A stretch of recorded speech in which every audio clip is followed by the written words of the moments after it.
வணக்கத்துடன் இது இன்பா டாக்ஸ். உலகமே ஒரு பெரிய அச்சத்தில் இருக்குது. அது என்ன அச்சம்னா, அமெரிக்காவின் ட்ரம்ப் அவங்க அறிவித்திருக்கக்கூடிய ஒரு அறிவிப்பு மிகப்பெரிய அச்சத்தை உருவாக்கி இருக்கிறது. ஒட்டுமொத்தமாக உலக நாடுகளே அந்த அறிவிப்பை கேட்டு ஆடிப்போய் இருக்கிறது என்று தான் நம்மால் கணிக்க முடிகிறது. அப்படி ட்ரம்ப் அவர்கள் அறிவித்திருக்கக்கூடிய அறிவிப்பு என்ன? அதற்கு ஈரான் காட்டியிருக்கக்கூடிய எதிர்வினை என்ன? ட்ரம்ப் அவர்களுடைய அறிவிப்பின் அந்த வீரியம் எப்படி உலக நாடுகளை அது ஒரு பெரிய ஆபத்திற்குள் கொண்டு செல்ல போகிறது என்பதை உள்ளுணர்த்து ரஷ்யா இந்த விடயத்தில் உடனடியாக அதற்கு எதிர்வினை காட்டியிருக்கக்கூடிய களங்கள் என்ன? இவைகளை குறித்து பார்க்க வேண்டிய ஒரு சூழலில் நாம் இருக்கின்றோம். எனவே இந்த காணொலியில் அது சார்ந்த சில தேடல்களோடு தான் உங்களோடு நான் வந்து கொண்டிருக்கின்றேன்.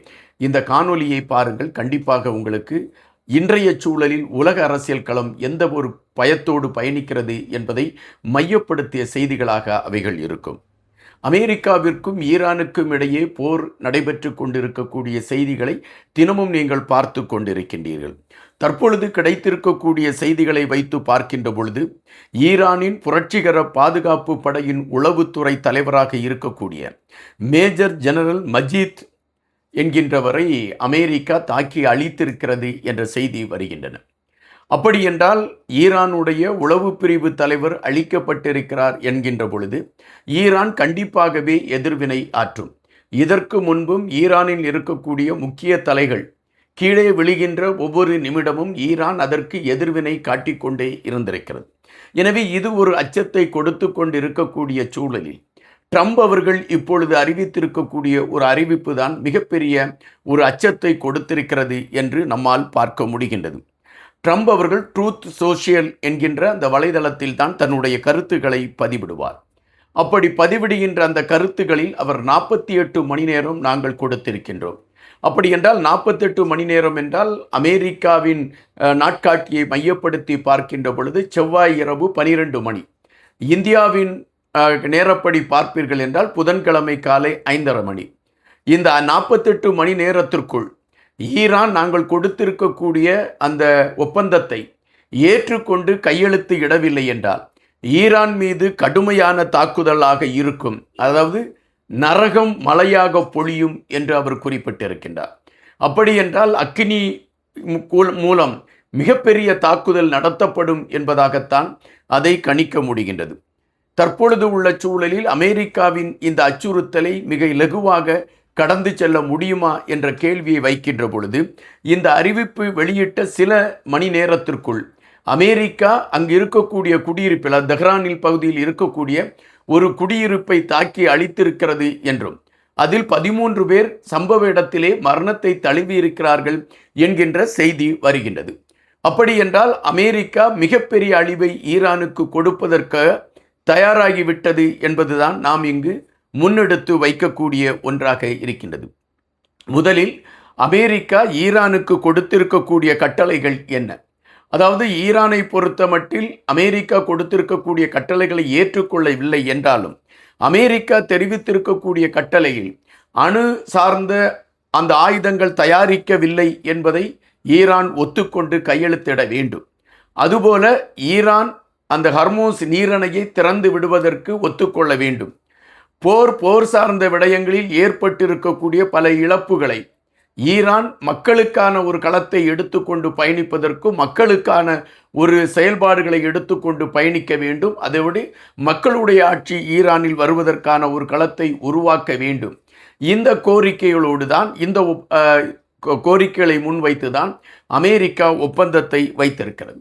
ஆனால் ஈரான் அந்த ஒப்பந்தத்தை நாங்கள் ஏற்றுக்கொள்ளவில்லை என்பதை மிக தெளிவாக மறுத்துவிட்டது. நாங்கள் நேரடியாகவே அமெரிக்காவோடு மோதுவதற்கு தயாராக இருக்கிறோம், நாங்கள் எச்சூழலிலும் பின்வாங்க போவதில்லை என்பதை ஈரான் மிக தெளிவாக எடுத்து வைத்திருக்கிறது என்பதை நாம் இங்கு பதிவு செய்ய வேண்டியதாக இருக்கின்றது. இந்த சூழலில் இந்த 48 மணி நேர கெடுக்குள் ஈரான் இந்த ஒப்பந்தத்தில் கையெழுத்திடவில்லை என்றால் ஈரான் மீது கடுமையான தாக்குதலை நாங்கள் நடத்துவோம் என்று அமெரிக்கா அறிவித்திருக்கிறது. அமெரிக்காவிற்கு ஒரு குறுகிய காலகட்டத்தில் ஈரான் மீது ஏன் இவ்வளவு கோபம் என்ற கேள்வியை வைக்கின்ற பொழுது, தொடர்ச்சியாக அமெரிக்காவின் விமானங்களை தகர்த்தெறியக்கூடிய களத்தை ஈரான் எடுத்திருக்கிறது என்பதுதான் பதிவு. இதுவரை அமெரிக்காவின் போர் விமானங்கள் மூன்று போர் விமானங்களை ஈரான் வீழ்த்திவிட்டது என்பதுதான் பதிவு. ஆனால் தற்பொழுது கிடைத்திருக்கக்கூடிய செய்திகளை வைத்து பார்க்கின்ற பொழுது 5க்கு மேற்பட்ட அமெரிக்காவின் போர் விமானங்களை ஈரான் வீழ்த்தி இருக்கிறது என்ற செய்திகள் வருகின்றன. அப்படி என்றால் இது அமெரிக்காவிற்கு மிகப்பெரிய ஒரு பின்னடைவு என்று கணிக்கப்படுகிறது. இது தொடரக்கூடிய பட்சத்தில் அமெரிக்கா ஈரானுடன் நடத்திய போரில் மாட்டிக்கொண்டது என்கின்ற செய்தி வலுவடைந்துவிடும் என்கின்ற காரணத்தினால் உடனடியாக அதிரடி தாக்குதலை நடத்தி ஈரானை திக்குமுக்காட செய்ய வேண்டும் என்கின்ற கணக்கீட்டில் இந்த 48 மணி நேர கெடுவை அமெரிக்கா விதித்திருக்கிறது என்று சொல்கிறார்கள். அமெரிக்கா விதித்திருக்கக்கூடிய இந்த கெடு உலகத்திற்கு கொடுக்கப்பட்டிருக்க ஒரு அச்சுறுத்தல் என்பதுதான் பலரும் சொல்லுகின்ற செய்தி. ஒருவேளை அமெரிக்கா ஒரு கடுமையான தாக்குதலை ஈரான் மீது எடுப்பதற்கான ஒரு களத்தை எடுக்கும் பட்சத்தில் அது உலக நாடுகளை இரண்டுபட செய்துவிடும் என்ற அச்சம் இருக்கிறது. அமெரிக்காவின் இந்த அறிவிப்பை தற்பொழுது ரஷ்யா கடுமையாக கண்டித்திருக்கிறது. 48 மணி நேரம் கெடு கொடுத்து ஒரு நாட்டின் மீது தாக்குதலை நடத்துவதற்கு அமெரிக்கா தீவிரம் காட்டக்கூடிய செயல்பாடுகள் ஒரு அரசியல் களத்தில் அல்லது மக்கள் அமைதியை விரும்பக்கூடிய இந்த களத்தில் அது ஏற்புடையதா என்ற கேள்விகள் எழும்பிக் கொண்டு இருக்கின்றது. அதை ரஷ்யா ஏற்றுக்கொள்ளவில்லை என்று ரஷ்யா எதிர்ப்பை தெரிவித்திருக்கின்றது. ஆனால் அமெரிக்காவின் ட்ரம்ப் அவர்கள் இந்த சூழலில் தன்னை முதன்மைப்படுத்த வேண்டும் என்பதை விட தன்னுடைய வீழ்ச்சியை அவர் நிலைநிறுத்த வேண்டிய ஒரு கட்டாயம் இருக்கிறது. சமீபத்தில், அதாவது ஒரு நாளைக்கு முன்பாக ட்ரம்ப் அவர்கள் மரணத்தையே தழுவிவிட்டார் என்று சமூக வலைதளங்களில் செய்திகள் ஊருடுவி பாயக்கூடிய ஒரு களங்கள் இருந்தன. பல காணொளிகளையும் பல செய்திகளையும் நாம் பார்க்கின்ற பொழுது ட்ரம்ப் அவர்கள் மரணித்து விட்டார் என்கின்ற செய்திகள் எடுத்து வைக்கப்பட்டது. அப்படி என்றால் மக்கள் வெறுப்பு ட்ரம்ப் அவர்களை நோக்கி திரும்பிக் கொண்டு இருக்கிறது என்பதாக பார்க்கப்படுகின்றன. இந்த சூழலில் அமெரிக்காவின் மானத்தை காப்பாற்ற வேண்டுமென்றால் இந்த 48 மணி நேரத்தில் ஈரான் மீது ஒரு அதிபயங்கர தாக்குதலை நடத்தி ஈரானை அடிபணிய வைத்தால் மட்டும்தான் தனக்கான ஒரு அங்கீகாரம் கிடைக்கும் என்ற ஒரு எண்ணத்தில் ட்ரம்ப் அவர்களுடைய செயல்பாடுகள் இருக்கின்றன.